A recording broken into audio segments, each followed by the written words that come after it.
Адам отырғанда, жүргенде, тұрғанда қан аяқтың күре тамырлары мен жан-жақтан жүрекке қарай қозғалады. Өкшенің, жіліншік, мықын бұлшық еттері қимылдағанда жиырылады да қан қозғалысын жақсартады. Керісінше, адамның салмағы артқанда, үнемі биік өкшелі аяқ киіммен жүргенде, шылым тартқанда, аз қимылдағанда ағзадағы қан айналымын қиындатады. Тіпті қан күре тамырда тұрып қалады. Тіндерде қалдықтар пайда болады. Соның салдарынан аяқ шаршайды, онда ісік ұлғаяды.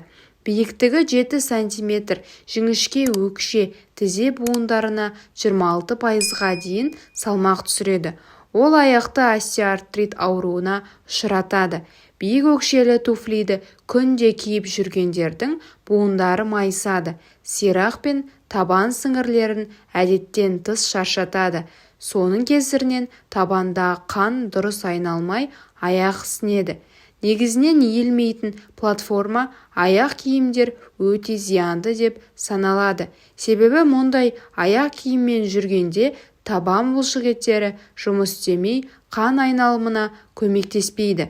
Артық салмақтың ағзаға, аяққа қосымша жүк екені мәлім. Аяқ жиі іскенде оған тек 35 градусты температурадағы ваннаны ғана қолдануға болады.